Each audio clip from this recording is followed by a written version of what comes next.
오늘 이 본문의 말씀은 우리가 지난 한 3주에 걸쳐 어리석은 마음에 대한 이야기를 나눴잖아요. 그 어리석은 마음들을 가지고 있는 사람들, 그리고 이 어리석은 마음, 총명이 어두워지고 또 스스로 지혜 있다고 하나 우준하게 되어 어리석어지는 그런 마음의 상태들의 모습에 나타나는 현상 중에 한 가지가 비난하거나 정죄하는 모습들입니다. 그래서 하나님의 뜻을 떠나 있고 하나님과 더불어 함께 하나님이 내 인생 속에 찾아 들어오는 것을 거절하는 사람들, 그리고 나에게 삶에 간섭하는 그 자체를 싫어하는 사람들, 이런 사람들의 그 특징이 말 그대로 다른 표현으로 표현되어지는 모습들이 비난하는 모습들, 다른 사람을 판단하는 모습들로 삶의 모습 속에 나타나게 됩니다. 그 모습을 오늘 저와 여러분이 읽고 있는 로마서 2장 1절에서부터 5절 말씀이죠.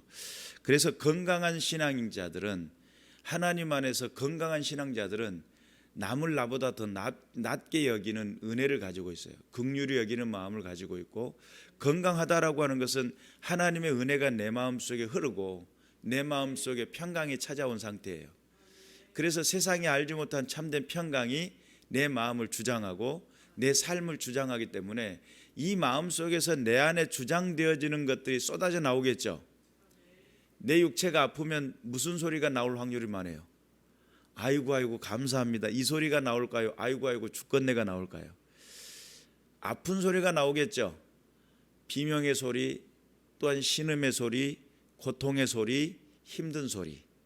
그러면 그 힘든 소리는 무엇으로 계속 끌어가게 되냐면, 힘들고 어렵고 그러다 보니까 포기하는 소리, 할 수 없는 소리, 괴로운 소리들이 쏟아져 나오겠죠. 그래서 내 마음속에 평강이 있어요.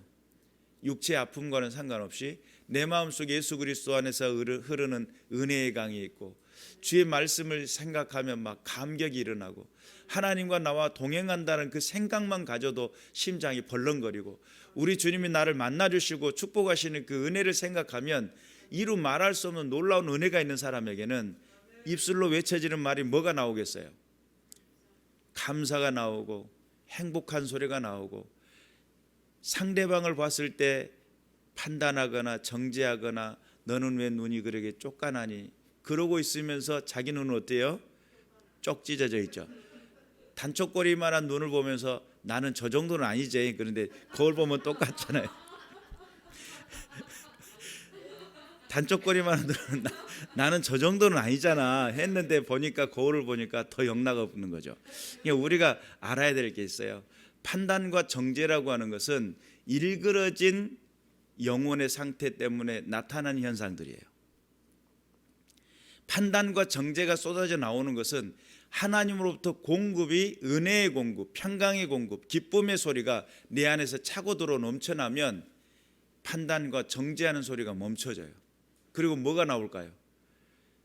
좋음이 나오겠죠. 처음에는 내 안에 가득 차 있는 것들이 나올 거예요. 주사기 안에 검은 것을 넣어놨는데 그 검은 것을 빼려면 안에서 다른 걸 집어넣어 가지고 밀어내야 되잖아요. 밀어내면 처음에는 검정 것이 나오지만 뒤에서 집어넣은 것이 같이 쏟아져 나올 때까지, 깨끗한 것이 나올 때까지 계속 펌프질하면 속에 있는 것이 나와요. 그래서 우리가 판단과 정죄라고 하는 이 개념 안에 왜 이런 현상들이 생겨나는가라고 했을 때, 네 안에 뭐가 적기 때문에? 하나님의 은혜와 그분의 임재와 그분의 능력이 내 삶의 현장 속에 주도함이 약하기 때문에. 그러니까 내 속에 있는 것이 뭐가 나와요? 속 사람에 있는 악성, 독성, 인간성, 죄악성들이 쏟아져 나와요.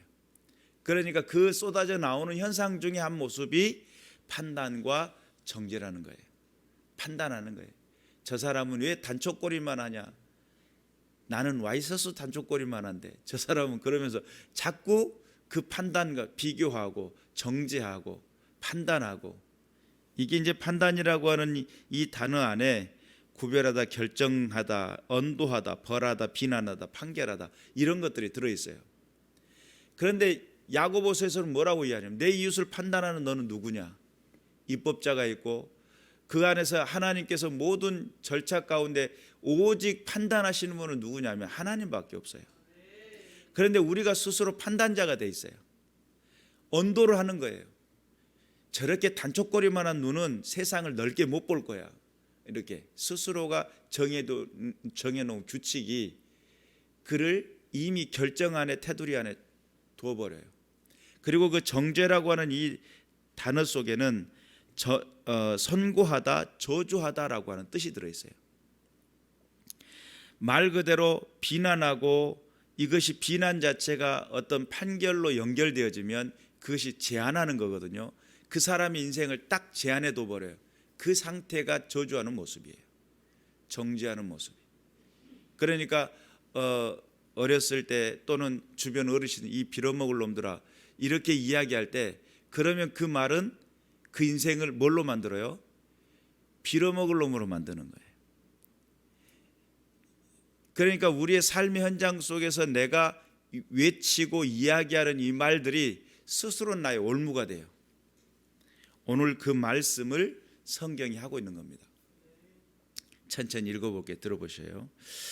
남을 판단하는 사람아 누구를 막론하고 내가 핑계하지 못할 것은 남을 판단하는 것으로 내가라고 하면 네가 너를 정죄함이니 판단하는 네가 같은 일을 행함이니라.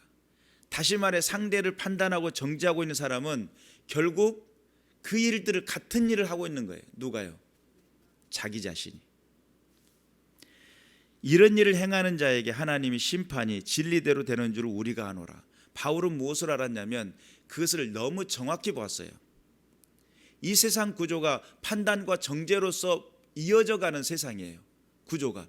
그런데 하나님은 하나님의 하늘로부터 한 줄기의 빛이 찾아 들어왔는데 이제는 뭘 멈추라는 거예요? 네가 판단하는 그 판단을 멈추라는 거예요. 네가 정죄하고 있는 그 정죄를 멈추라는 거예요. 하나님의 십자가의 그 강력한 힘은 뭐냐면 나를 사망에서 구원하는 것, 이렇게만 이해를 하고 있잖아요. 다시 다른 말로 표현하자면 그 십자가의 강력한 힘과 은혜는 내가 상대를 비난하거나 판단하거나 정죄하고 있는 것을 멈추게 하는 것. 내 입술을 통해서 원망과 저주와 불씨를 쏟아내는 것이 아니라 감사와 평안과 기쁨을 쏟아내는 것이 하나님의 뜻이에요. 우리가 구원하는데 예수님이 나를 구원하셨는데 뭘로부터 구원했냐 이 말이에요. 우리가 무엇으로부터 구원받았는지를 모르니까 나는 예수 믿고 천국 가 구원받은 백성 그런데 구원이라는 것이 삶의 모든 영향력 가운데 내가 무엇으로부터 구원받았는지를 알아야 돼요. 그러니까 축복을 이해하려면 뭘 알아야 돼요? 저주를 이해를 해야 돼요. 하나님이 주시는 축복 가운데 살면서요 그 가운데서 에덴의 동산에서 또 불평할 거리가 있으니까 선악과를 딴 거 아닙니까? 하나님 자리는 내가 못 가봤다는 거예요. 하나님처럼 된다는 말에 설계다고 넘어간 거예요. 그 놀라운 축복을 누리고 있으면서도 우리는 뭐라고 그래요? 에덴의 동산 가면 절대 안 나오지. 바로 203호로 입주할걸 막 이러면서 바로 입주해서 안 나온다고 그래요. 그런데 왜 그러냐면 아담과 하와는 그들의 인생 속에 주어진 그 감사의 그 범주가 엄청났는데도 불구하고 뭐가 보여졌어요? 자기가 앉아보지 못한 자리가 보여진 거예요. 그런데 우리 인생 속에서 그러잖아요. 우리가 이제 평범하게 살고 있으니까 1억짜리 아파트 사시는 분은 2억짜리가 부러워. 이번에 새로 지은 아파트가 그렇게 좋대. 우리 이사 갈까? 빚을 내서라도 이사 가세. 왜 그러냐면 지금 누리고 있는 것에 대한 감사가 부족하니까 그래요. 우리가 알아야 될 게 있어요. 하나님이 주신 축복을 정말 이게 정말 축복이구나라고 하는 걸 이해하려면 내가 저주 가운데 삶이 얼마나 처절하고도 얼마나 고통스러운지를 이해를 해야만이 뭐가 소중해요? 그 축복과 그 은혜의 그 간절함이 소중해요. 그래서 결론적으로 이런 일을 행하는 자는 판단하고도 같은 일을 행하는 사람아 내가 하나님의 심판을 피할 줄로 생각하느냐 그래요. 못 피한다는 거죠. 자, 4절 제가 읽어보겠습니다. 혹 내가 하나님의 인자하심이 너를 인도하여 회개하게 하심을 알지 못하여 그의 인자하심과 용납하심과 길이 참으심이 풍성함을 멸시하느냐. 결국 영혼의 그 안에 하나님의 은혜와 그 감사와 그 능력이 그 세상이 알지 못한 참된 평강이 삶의 마음속에 주장하고 내 삶에 풍성해지는 메마른 심정이 아니라요, 고단하고 힘든 심정이 아니라 우리 주님이 나와 함께하는 은혜, 그 은혜의 감사와 감격을 잃어버린 사람들의 입술 속에 쏟아져 나오는 것들이 뭐냐면 판단과 정죄라는 거예요. 그리고 비난하는 거예요. 결국 이 문제는 어디까지 연결을 해요? 하나님 나라까지 연결해 가요. 하나님의 심판까지 연결돼 가요. 우리가 명확히 깨달아야 될 줄로 믿습니다. 그래서 그것이 내가 판단하고 있는 그 모습이 결론적으로 무엇을 하게 되냐면 하나님의 그 인자하심과 그 인도하심과 용납하심과 길이 참으심의 그 풍성함을 멸시하는 모습이 돼요. 그러니까 내가 누군가를 판단하고 정죄하고 있으면 누구를 멸시하는 거예요? 하나님을 멸시하는 거예요. 생각을 해보세요. 자, 제가 우지훈이를 막 야단치면 딱 네 귀에 애미 닮았다 이런다고 가정을 해봅시다. 그러면 나는 우지훈이를 야단을 뭐라고 한 건데 누가 지금 욕을 먹고 있어요? 엄마가 욕을 먹고 있어요. 자, 이거 이제 너무 가까워서 이렇게 해서 상처를 안 받을 줄 알고 한 거예요. 예를 들어서 하나님의 자녀야. 이 사람이 하나님의 자녀, 나도 하나님의 자녀야. 내가 저 사람을 향해서 뭐라고 막 야단을 하고 있으면 만드신 이가 부끄러워요. 이 관계의 형성을 정확히 알아야 돼요. 우리는 남남이 아니에요. 남남일 수가 없어요. 하나님이 지으신 세상의 모든 창조의 세상이에요. 하나님이 창조주예요. 근데 우리 창조주라는 말을 이해를 못할 때가 많아요. 하나님이 천지를 창조했다는 말을 이해를 못할 때가 너무 많아요. 하나님이 만드신 이 세상 속에 살아가는 동안에 그래서 이 세상의 모든 만물이 하나님이 조성하시고 창조하셨음을 믿고 또 뿐만 아니라 만남과 관계 속에 모든 만남 속에 그 만남이 잘났든지 잘나면 잘난 대로 살고 못나면 못난 대로 살겠지만 그 잘난 사람은 잘난 그것은 잘났다는 개념을 우리가 정한 거 아닙니까? 학벌 좋고 말 반듯하게 하고 그런데 또 못난 사람은 말 좀 못하고 번들이 안 되고 그리고 자기 것을 잘 표현을 못하면 못났다라고 표현하는 것이죠. 그러나 내 자녀라고 봤을 때에 부모가 자녀를 봤을 때 못나면 못난 대로 안쓰럽고 잘나면 잘난 대로 보호해 줘야 될 부분들이 보여지고 이게 부모의 모습 아니겠어요? 너무 극단적인 예화를 들어 일단 공식적인 사과를 드립니다. 딱 니기 애미 닮았다 닮아야 정상은 정상이에요. 공식적인 사과를 했으니까 다음에 뒷소리 없기를 주님의 이름으로 축원합니다. 네. 자, 그러면 이 모든 판단과 정죄하고 있는 그 모든 사람들은 결론적으로 어떤 결과를 가지고 있냐면 하나님을 멸시하는 결과 앞에 서게 돼요. 하나님을 멸시하는 사람, 그래 이걸 바꿔서 말하면 하나님을 두려워하는 마음이 없는 상태, 하나님이 나를 지켜보고 있다는 생각이 없는 상태. 그게 뭐만 있는 거예요? 동물적 감각만 있는 거예요. 내게 들어져 있는 감정만 있는 거예요. 내게 입술 속에 쏟아져 나오는 그런 것들로만 인생을 살고 있어요. 그렇게 살고 있으면 동물이라고 해도 다를 바가 없는 인생이에요. 하나님을 믿고 하나님을 섬기는 믿음의 사람들은 하나님께서 원하시는 원칙과 그 방법을 향해서 아니 자녀가 부모를 안 닮겠다고 자꾸 밀어내고 한다면 그 자녀가 정상적인 자녀입니까? 어려운 겁니다. 우리가 하나님의 자녀로 부름받았다라고 하는 것은 하나님 닮은 성품을 갖는다는 개념이에요.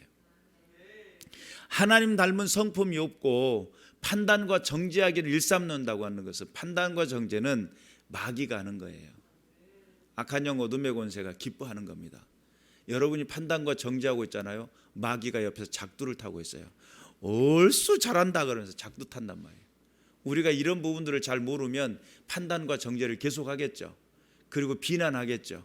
정죄하겠죠. 손가락질하겠죠.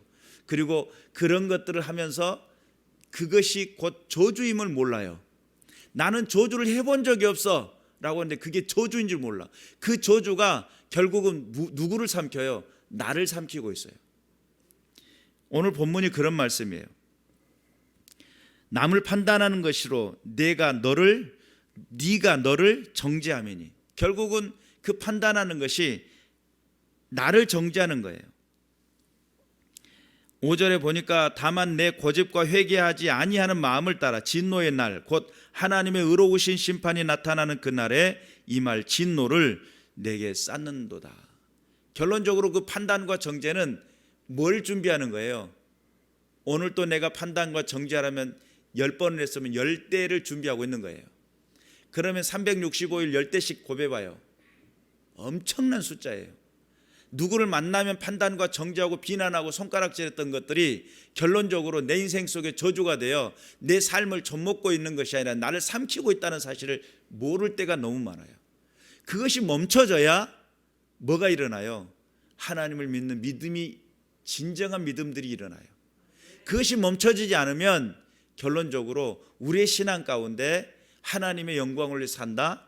내가 얼마나 주를 위해서 교회를 위해서 헌신하고 열심히 노력하고 그걸 몰라준다고 내가 쏟아내고 있는 모든 판단과 정죄와 비난하는 것들이 결론적으로 내게 저주가 돼요. 내 삶을 좀먹고 있고 내 인생의 건강을 좀먹고 있고 내 영혼의 건강을 좀먹고 있다는 사실을 망각할 때가 얼마나 많은지 깨어 있어야 되겠죠. 그래서 판단과 정죄라고 하는 이제 로마서 1장에서 되어진 어리석은 마음들의 그 세 번을 나눠 가지고 했던 설교의 연장선인 거죠.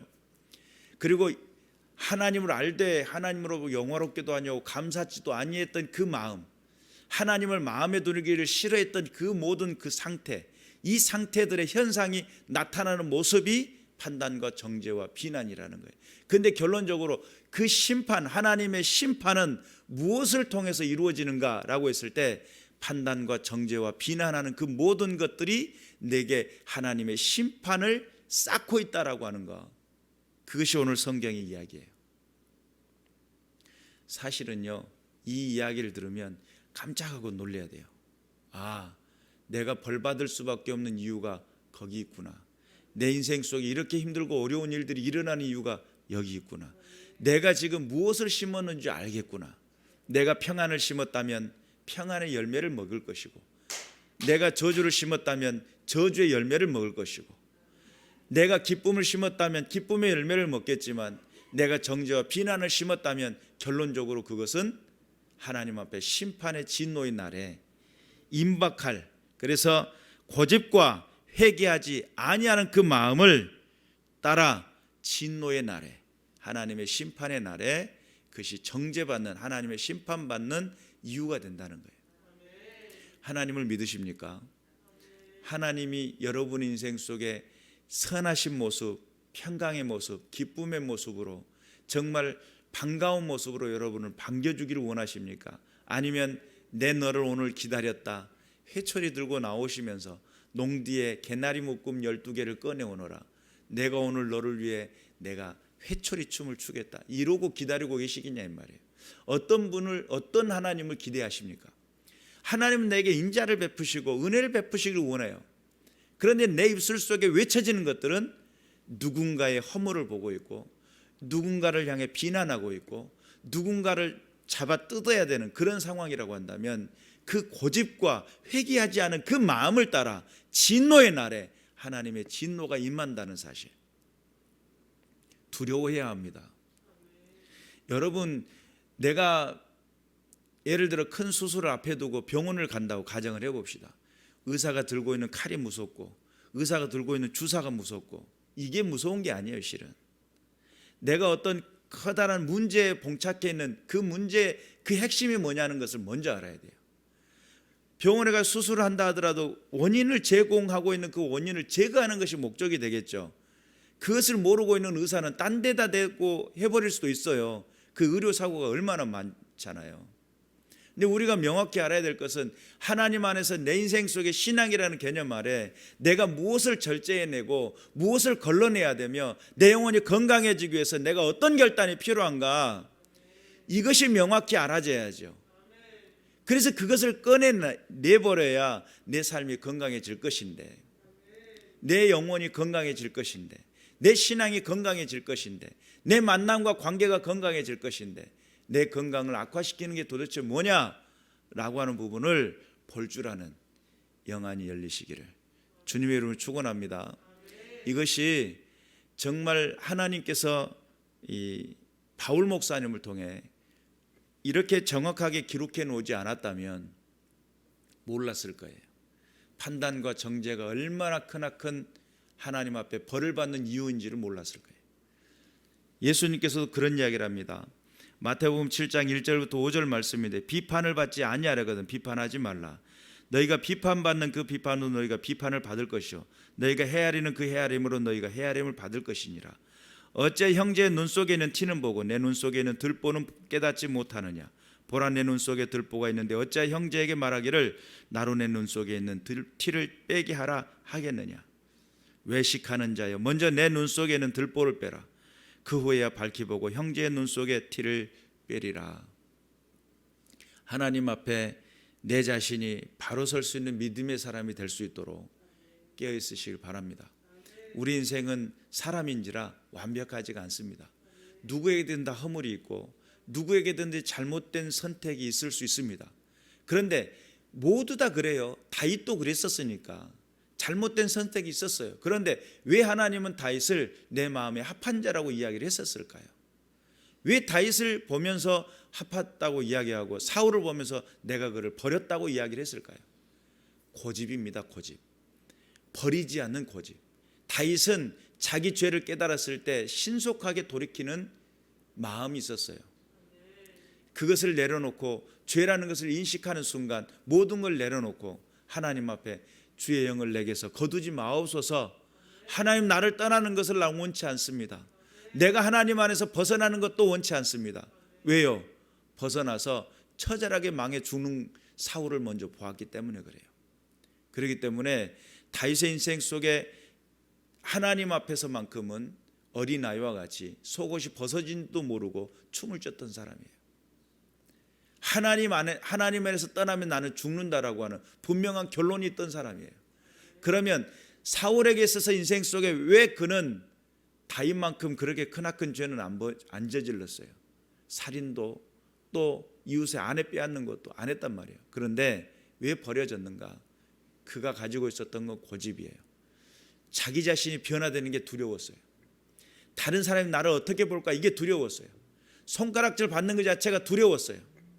하나님 앞에 삶의 결단보다는 뭐가 더 중요했냐면 품위와 내 자신의 가치가 더 중요하게 여겨졌어요. 다윗은 사람 앞에 보여주는 게 중요하지 않았어요. 하나님 앞에 보여주는 게 더 중요했어요. 그렇기 때문에 자기 입술을 닫습니다. 여호와는 나의 목자시라고 고백합니다. 나의 산성이시오, 나의 방패라고 이야기합니다. 법궤가 들어오는 날 얼마나 춤을 췄던지, 하나님 앞에 재롱잔치를 하는데 몸털기를 너무 심하게 해가지고 속옷이 옷이 벗겨지는 걸 보고 옆에 있었던 첫 번째 아내라고 해야 되나, 미갈이 옆에서 비웃었어요. 아니, 여종들 앞에서 부끄럽지도 않냐고 그랬더니 그 후로 그에게는 아이가 없었어요. 왜 그랬을까요? 다윗이 안 찾아갔어. 왜요? 마음 상해버렸거든요. 너하고는 절대 볼 일 없다, 이렇게 된 거죠. 슬픈 이야기죠. 자, 그래서 의로우신 심판, 옳은 판결, 옳은 의로운 심판이 기다린다. 이 하나님의 심판이죠. 우리가 명확히 깨달아서 고집과 회개하지 아니하는 마음, 이것만큼은 빨리 내려놔야 됩니다. 고집이라고 하는 것이 결국은 무감각하고 완고함인데 마음에 감각이 없는 거예요. 완고한 거예요. 그러다 보니까 돌이키질 않는 거예요. 그리고 내가 들려지는 모든 것들에 대해서 내게 필요한 것만 듣는 거예요. 상대가 하는 말은 귀 기울이지 않고 내가 생각한 것만 이야기를 하는 거예요. 그러니까 이게 문제라는 거죠. 결국 이것이 어디까지 연결돼요? 하나님의 심판까지 연결되고 있음을 우리는 깨달아야 될 줄로 믿습니다. 오늘 이 본문은 철저하게 판단과 정죄에 관한 경고를 하고 있습니다. 이것이 결국은 하나님의 심판대 앞에 서서 직고하는 날이 오게 될 것인데, 그럼 여러분 생각을 해보세요. 하나님과 나 사이의 관계에 하나님을 떠난 것이 죄고 하나님을 모르는 것이 죄고 하나님을 믿지 않는 것이 죄다, 이것이 죄라는 개념을 가졌잖아요. 그럼 하나님을 아는 건 뭔데요? 하나님을 믿는다는 건 도대체 뭐예요? 하나님을 알고 하나님을 믿는다라고 하는 것은 하나님의 의로운 길이 있어요. 하나님이 좋아하는 것은 이거고 하나님이 싫어하는 것은 이거야 라고 했을 때 그 구별할 줄 아는 믿음과 힘이 있어야 돼요. 우리의 마음속에 하나님의 말씀을 따르고자 하는 그 믿음의 근육을 길러내는, 하나님의 말씀에 순종하는 믿음의 근육을 길러내는, 근육이 문제가 되면 심각해지잖아요. 우리 인생 속에 하나님을 믿는 믿음의 근육을 길러내기 위한 훈련이 때로는 환난과 고통과 어려움 통해서 찾아와요. 내게 환난과 어려움과 고통이 찾아왔을 때 주를 의지하는 마음들이 강해지는 거예요. 육체는 약해졌을지라도 하나님을 의지하는 마음이 강해지는 거예요. 어떠한 상황이 찾아와도 나는 주를 외면하지 않겠습니다 라고 하는 그 힘은 어디서 생겨나느냐?